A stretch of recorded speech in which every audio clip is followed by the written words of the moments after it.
welcoming you all to SGMI, Strategic Global Market Intelligence Forum. In our current session, the topic, what happens if Canada not getting a trade deal with United States? On the critical topic, we will be spreading out on two epicenter topic. The first one, economic prosperity, related to global trade, globalization, and economic migration, and the current makeup of all the developed nation with regard to economic prosperity. And the second critical epicenter with the topic that we will be spreading out happens to be how come Canada ended up or is ending up almost to the catastrophic economic platform, where it not only in checkmate position, very limited option, and it seems all the outcomes that we are projecting one by one is heading towards its direction. And Canada's economic platform with federal, provincial, and territorial and municipal level going to have a cascading effect as a result if the trade deal not happening.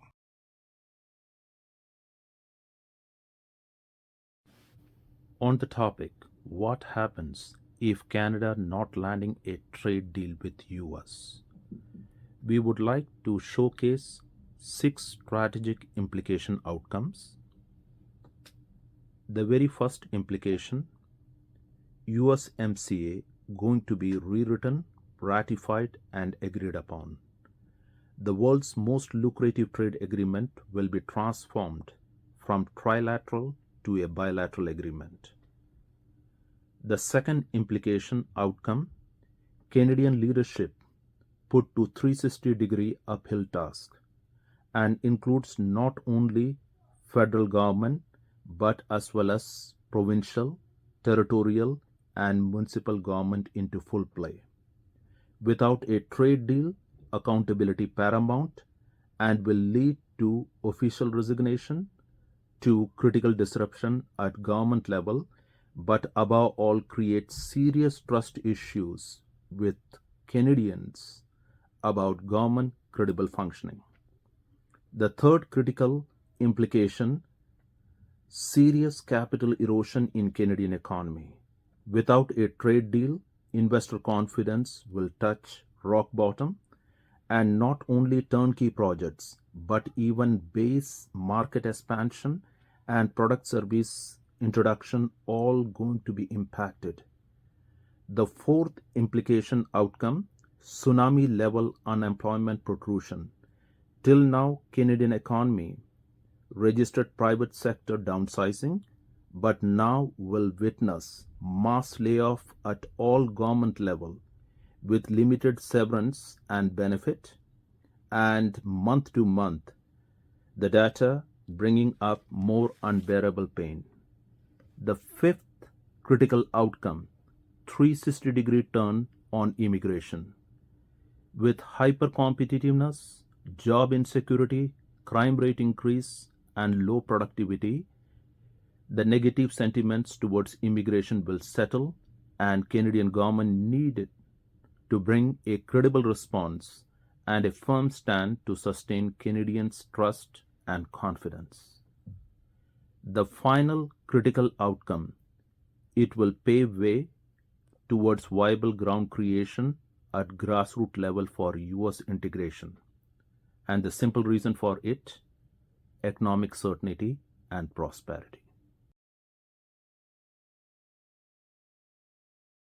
The first strategic implication outcome, if Canada not getting a trade deal with US, the world's most lucrative revenue generating trade agreement platform USMCA going to be revamped, ratified, and rewritten.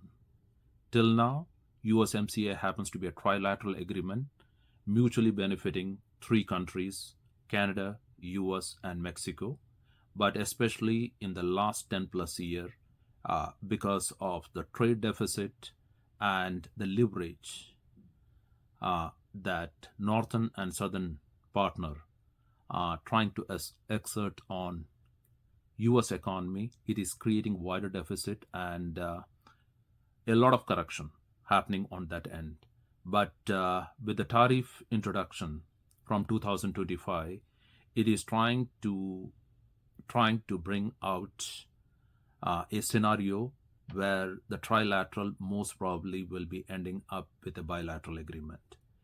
So the reason for the same happens to be there happens to be only two country President Trump administration had given exemption of 90 days.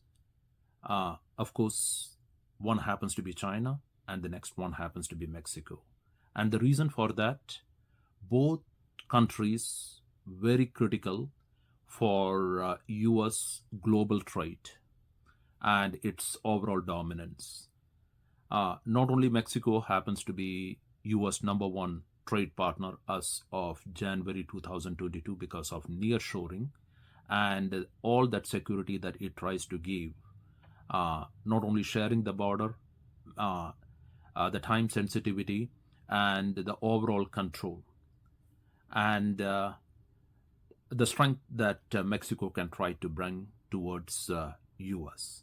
And the second one, China, no second thought. If US wants that global efficiency, it requires the China's manufacturing platform. So in short, the way President Trump administration giving that 90 days exemption is very clear. They require the two countries to sustain its global trade platform. So what we are projecting, the USMCA that happens to be a trilateral platform will shrink to bilateral. And the countries that will be binding together will be US and Mexico. And the reason for that happens to be very simple, efficiency. The Mexican currency, Nuevo Peso, can bring 1/3 efficiency compared to Canada. And whether we are trying to talk about steel, whether we are trying to talk about manufacturing, all that Mexico can try to do at a much more competitive price. And at the same time, the land proximity makes it possible that Mexico can give the efficiency leverage what United States looking towards. So President Trump administration happens to be very clear. Industry that happens to be high on innovation, R&D, and all, it needs to remain on US platform. And the manufacturing where the margins happens to be very, very limited, of course, he is looking not only for nearshoring, but having more control. And where the margin happens to be less, no second thought, the currency and its overall valuation plays a very important role. So when we are trying to look towards Canada, here the catch happens to be, Canada happens to be a strong trading platform to US under USMCA from 1994. But the catch happens to be the Canadian dollar still strong. And if we are trying to take manufacturing that happens to be high on innovation R&D, it had been working till 2024. But under the new tariff movement, all that manufacturing that happens to be high on innovation R&D needs to be redirected to US. So if we are trying to talk about manufacturing where the margins happens to be less, it is very clear that manufacturing cannot be extended to Canada because Canadian dollar much more stronger, much more stable compared to Mexican peso. And if it can be shifted towards Mexico, in some case scenario with manufacturing, it can be done 1/5 of the cost.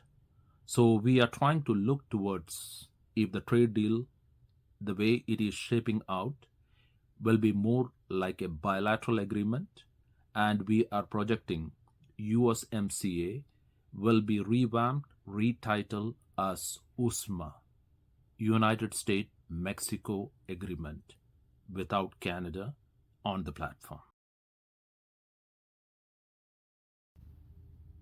The second strategic implication outcome, Canadian political landscape put to 360-degree uphill task. Starting at the top, the Canadian Prime Minister, Mark Carney, who got elected in 2025 with a promise that he will be engaging and bringing the trade deal under USMA,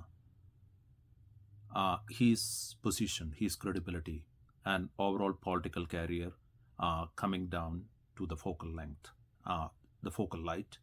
And if he is not able to bring the trade deal, he is standing as prime minister, not only him, his entire negotiation team all coming into full play. So you can try to say his deadline of July 21 had been extended, and it is now almost 3 months. And the very recent October 7th meeting, the second meeting with President Trump, again trying to bring the status quo without any trade negotiation, and also the tariff that is coming into full play with implementation on October 14th, the additional 10% on lumber, already 34% plus lumber tariff had made trade for British Columbia, New Brunswick, and other provinces impossible. With additional 10%, it is almost near impossible. And additional 25% on kitchen cabinet to everything going to be implemented as October 14th is going to a very different level.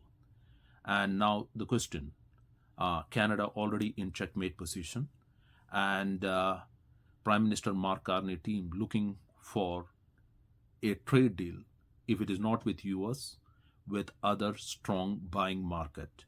And his close proximity towards trade deal towards China, the possibility can arise only if Canada takes out the 100% tariff on Chinese electric vehicle. And if Canada trying to do that, the outcome, you can try to say what is registered in UK in September for the Chinese electric vehicle BYD, the growth rate, the sales that they have registered happens to be 880% up. And although there happens to be tariff, in spite of all that, BYD showcase such a remarkable performance. And this is the reality that is going to come down to Canada also, if that 100% tariff that Canada imposed along with US on November 1, 2024 is being removed. And the vital question, why GM Ford Stellantis needs to keep investing in Canada, and their investment for almost a century comes into full question mark. And again the question, if US is not buying, for example, Canadian steel, which country can buy in the right format? The only other option happens to be European Union, but European Union had already implemented 50% import tariff on steel. So the scenario that is settling Canada in a tough checkmate position and no serious buyer. And if the trade deal not emerges with the US, what we are projecting, not only Prime Minister Mark Carney resignation to his political career, everything coming into play, and that also includes his chief negotiators. And it will not be just stopping at federal level. It is going to have a cascade effect, because as the country happens to be at historical level of borrowing, he needs to save revenue. And that revenue saving means he needs to do massive job cuts in his first federal budget. And the soft number that we are trying to look happens to be around 90,000 plus federal employees job going to go. That includes jobs with pension. So the question here, when he is going to put the first projection for that revenue saving, the cascading effect going to come down to provincial level. You will be trying to see province is also drained out of the revenue generation because of tariff impact, and you will be trying to see the provincial territorial level also coming down to play, and we will be trying to see uh, the mass layoff at provincial territorial level, government level, and Canadians going to ask for more accountability, and it will be coming down to the bottom level of government functioning, municipalities and cities, where they will be also cutting their projects and also trying to get towards mass layoff. So the question of all the time patience coming into full play, and Canadian looking for outcomes deliverable not very much happening, what we will be suggesting that the Canadian government at all level needs to proactively instill the type of confidence trust that is very much required, and the projection with all those mass layoff that is on the horizon. Before they are implementing, they need to do at proactive level.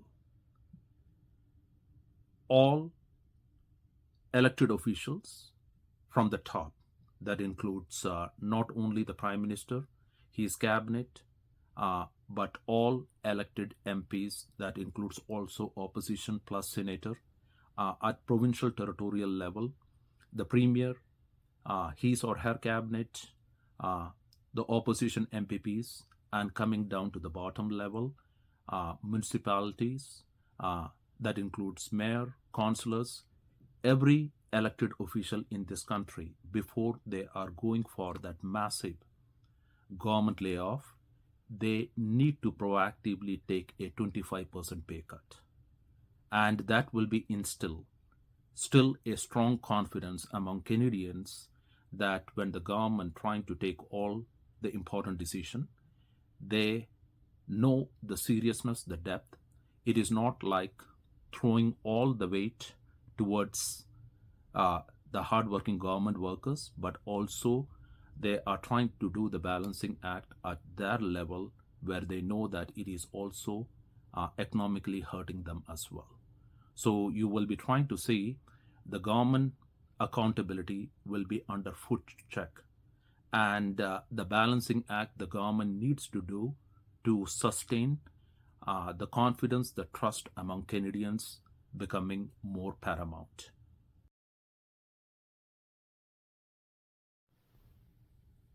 The third strategic implication outcome: serious capital erosion in Canadian economy. Without a trade deal, investor confidence at rock bottom level, and the growth expansion all coming under the focal light, and you will be trying to see companies at micro level trying to put their investment back to US, and you will be trying to already the Canadian economy witnessing, whether it is Starbucks, whether it is IKEA, whether it is Home Depot, you can try to see it's not only shutting down, but the investment, the broad investment that happens to be on innovation, R&D, all going to be pulled, because this all those going to be added with additional tariff, and the catch here, that investment one way or other way is going to dry in Canadian economy. And the trouble spot is not only the private sector, but also the government sector without revenue generation, and especially the turnkey projects. The turnkey projects includes some of the high end, that includes not only transit, where serious capital required. It is going to be not only disrupted, delayed, and the way the scope drawn at the initial front with all those projects is not going to be delivered. And some of the turnkey projects, that includes the electric battery plants that federal government along with the two provincial government, that includes Ontario and Quebec, under serious accountability check, that $52 billion given to Northvolt, to LG and Stellantis, and also $15 billion at St. Thomas location to Volkswagen. It seems that all of that coming under accountability check and is going to be drained out, and the government trying to find it impossible the capital that needs to be there in projects that is critical to sustain the economy, its growth, everything coming into full play. And that capital erosion at the grassroots level will make it difficult for company to expand or to create new product services. And as external profit not very much happening, on internal profit, that means internal financial restructuring, they will be reducing their economic footprints. In short, not only we are trying to talk about downsizing, uh, but also limited product service portfolio, and in extreme cases they will be making the bold decision to shut down their operation and try to move to a platform where it is much more economically sustainable. So that critical capital erosion makes it difficult for Canada, especially when it is getting ready next year to stage FIFA World Cup with the other two nations, US and Mexico. And there happens to be a lot of projects that requires that serious capital intrusion. And if it is not there, a lot coming into full play.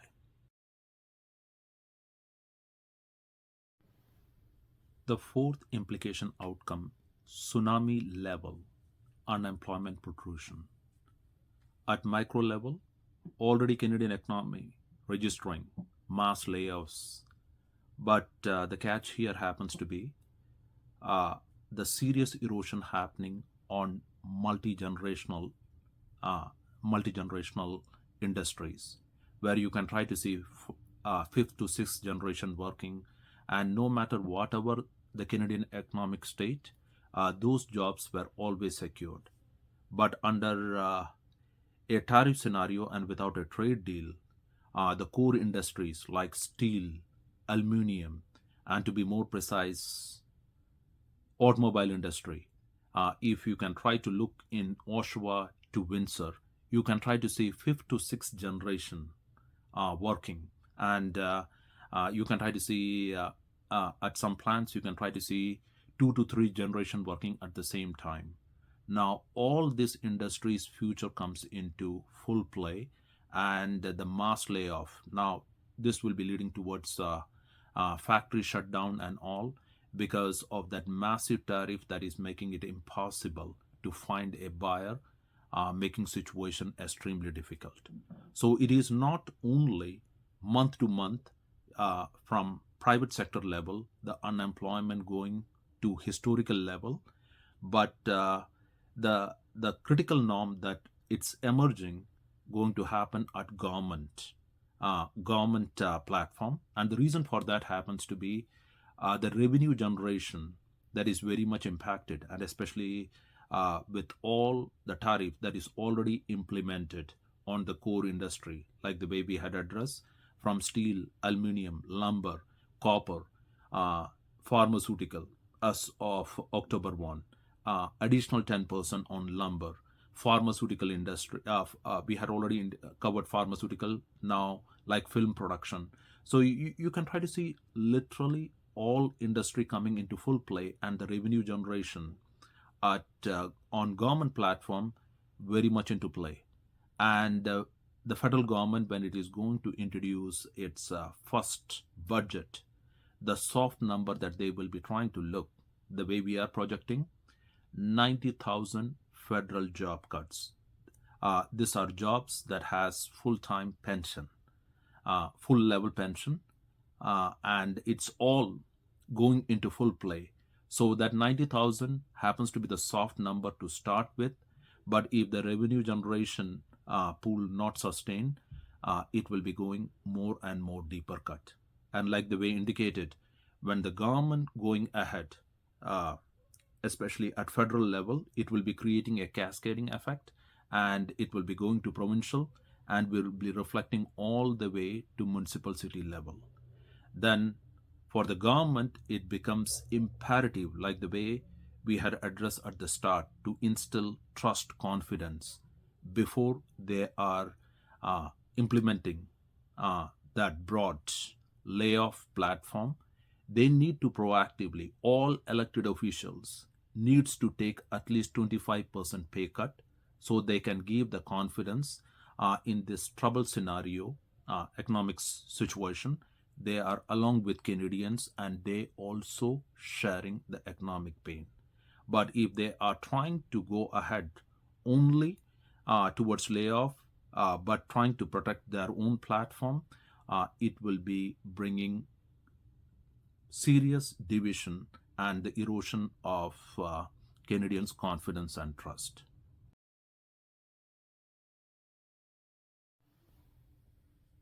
The fifth critical implication, 360-degree turn on immigration. Canadian immigration platform, which happens to be much more receptive, positive. Uh, Without a trade deal, the sentiment's going to turn negative. And what we are witnessing around the world, from Australia to European Union to US, more or less it will be the same reflection. The reason for that happens to be, in the current state, more than 70% Canadians surviving on minimum wage, multiple jobs, and now those multiple jobs are also getting limited because of a strong temporary resident presence.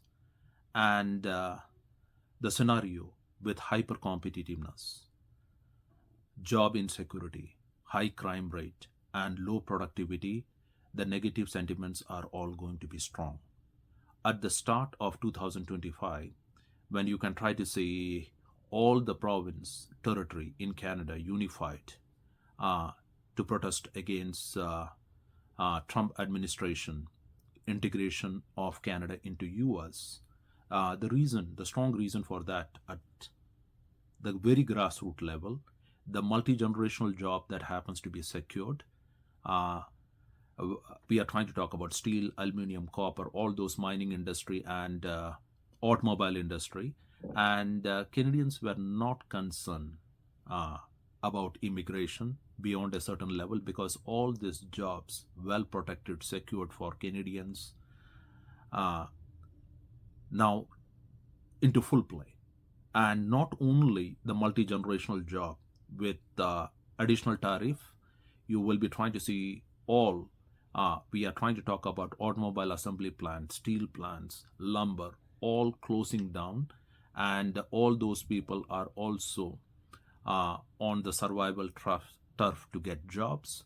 And also the scenario at government level, now government without revenue generation, trying to do mass layoff, it will be creating a kind of a complete scenario, what we will be calling more like negative, where you will be trying to see a turf being created between residents and immigrants, and where they are trying to see more competition, more conflict, and the sentiment where Canada happens to be much more open, welcoming towards immigration, it will be coming under serious check. And the credibility that they will be trying to see towards the government, already the situation becoming tougher, miserable. What the Canadian government trying to do to correct those numbers and the allocation of resources from the budget rather than getting onto welfare, how it is one way or other way directed towards the well-being of Canadians. And also the big check that will be coming into full play, not only in Canada, European Union, Australia, New Zealand. We are projecting uh, with the tough economic situation, it is not reduction in immigration. You will be trying to see they will be looking for leaders that can take political platform rather than reduction in immigration. They can have a firm stand no to immigration, and those type of leaders will be one way or other way recognized as the citizen confidence trust into full play, and the same negative sentiments going to grow rapidly in Canada towards immigration until unless government trying to do the balancing act, trying to put a firm stand where they are trying to take the citizens' interest, but at the same time, the economic balancing that the immigration needs to bring.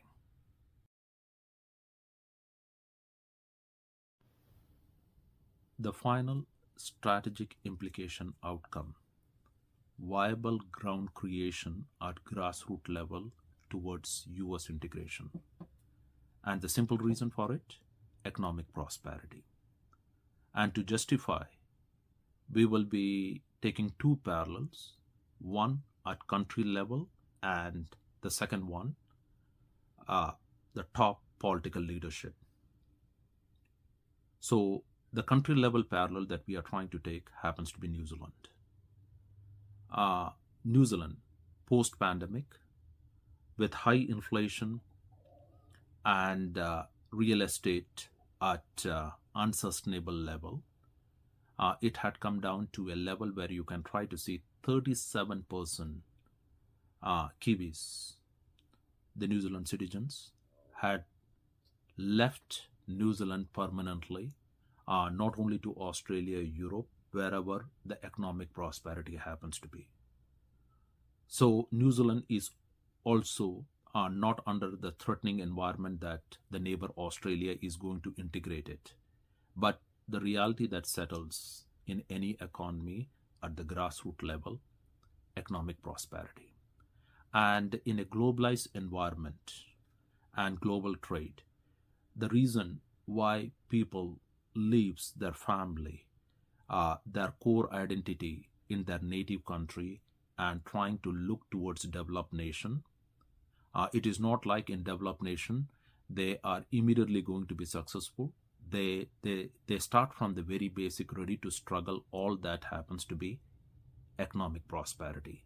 And that economic prosperity means one or the other way to have a control, and they can define the quality standard of living. And that happens to be the reason you can try to see from all developing countries, whether we are trying to address the African continent, South Central America to Asia, all those talented people moving towards Europe or trying to shift towards North America, US, Canada, Australia, New Zealand. And the simple reason happens to be economic prosperity, where they try to see with a strong currency economy, the possibility can be immense. And that happens to be the reason you can try to see all the immigration, one way or other way, that it has brought on its platform happens to be purely economic migration. So that economic migration simply means till the time they try to see economic prosperity, they stay. The moment the prosperity comes under check, they will leave.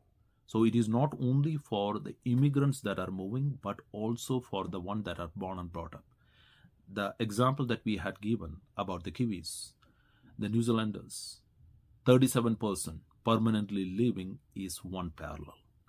The second parallel we would like to give at national highest level of political leadership, and the example that we will be showcasing happens to be the current Prime Minister of Canada, Mark Carney. During the financial turbulence, especially the financial crisis in 2008 that happened in US, at that time, Mr. Mark Carney happens to be the central bank governor of Canada, had done a remarkable job, and a strong reason also happened to be the Canadian banks. Its financial footprints very much limited to Canada, leave US not even in Europe. And that really protected the financial platform. And of course, Mr. Mark Carney had done a remarkable job. He would have remained and continued as the central bank governor. Definitely his tenure would have been extended.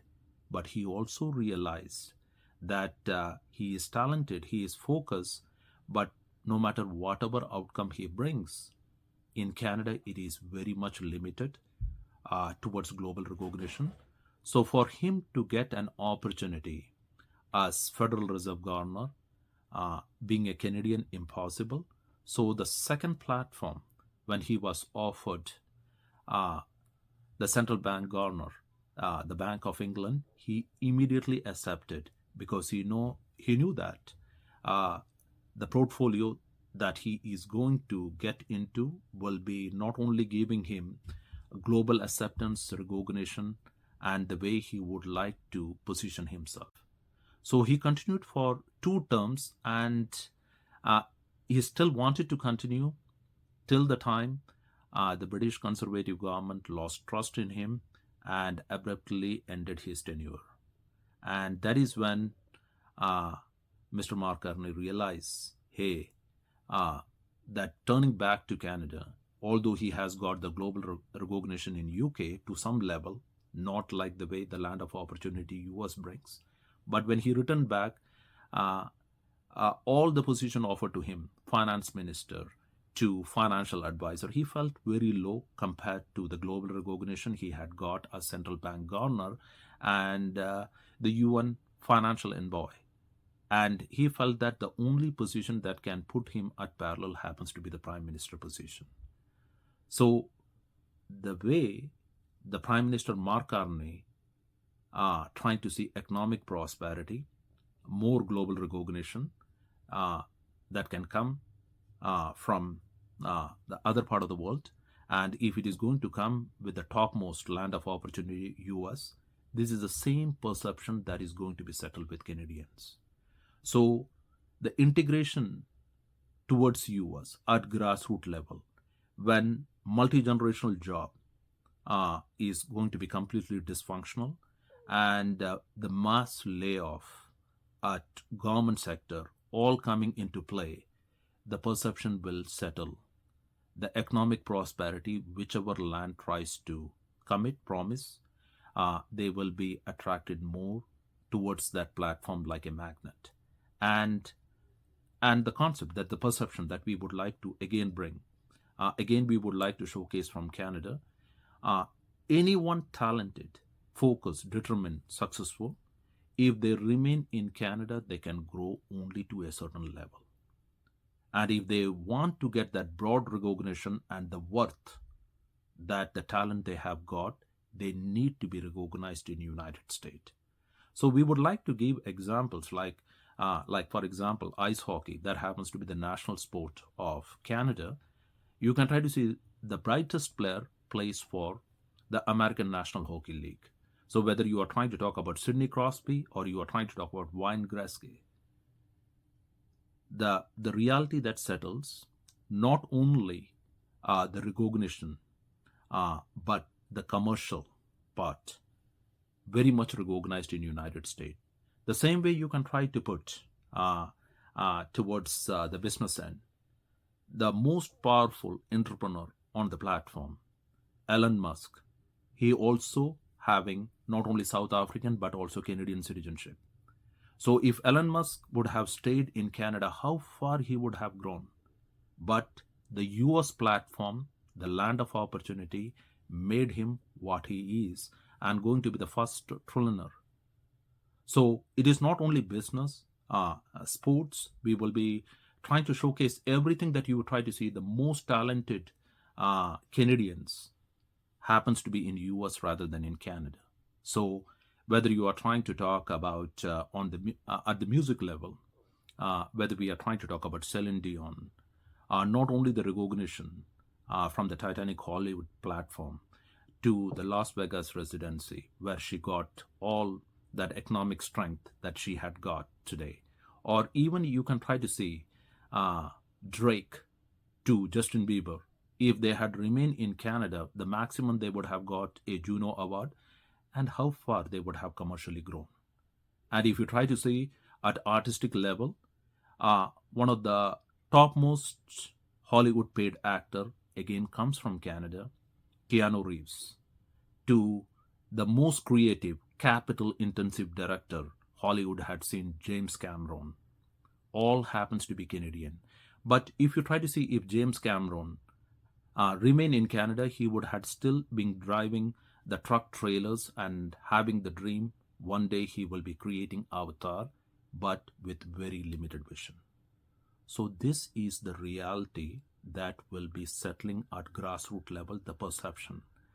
When the broad integration concept comes, because the trade deal is not their economic prosperity into full play, you will be trying to see at grassroots level, the loyalty will be under foot check, and the grassroots level integration towards US momentum getting stronger moment to moment. In conclusion, on SGMI, Strategic Global Market Intelligence Forum, on the topic, what happens if Canada not getting a trade deal with US? The implication happens to be hypercritical. Canada already in checkmate position on global trade. The viable options are getting limited day by day, and its trade deficit going to widen up, and the Canadian government borrowing accelerating more than the country's economic output. Although it seems the ship had already sailed, Canadian leadership, government, and trade negotiators need to understand the current critical trade pulse and realistically get on the negotiating platform with a complete neutral approach without any name calling, retaliation, negative sentiments, and more of constructive creative trade engagements that leads negotiation on critical thinking process to draw unconventional, viable options. The same can make the negotiating environment and outcomes positive, respectful, complementary, and productive. The trade negotiation outcomes for Canada definitely going to be tough, but the Canadian leadership needs to be transparent and open to Canadians with utmost sincerity, integrity, and preparing them proactively what's coming, and at the same time needs to be truly accountable by sincerely initiating 25% pay cut, including benefits, to instill trust among Canadians and the sincere trade negotiation steps they are taking in the best interest of Canadians. The utmost accountability and transparency Canadian government and leadership with its people will prepare what is in store for Canada in the very near future. The in-depth analysis and projection thought-provoking platform SGMI, Strategic Global Market Intelligence, initiated to create proactive awareness and sound preparedness in global trade implementation and practices. We appreciate your qualitative time to visit us to gain global know-how, and we equally count on your inputs, suggestions, feedback towards continuously improving our strategic communication platform. Thanks.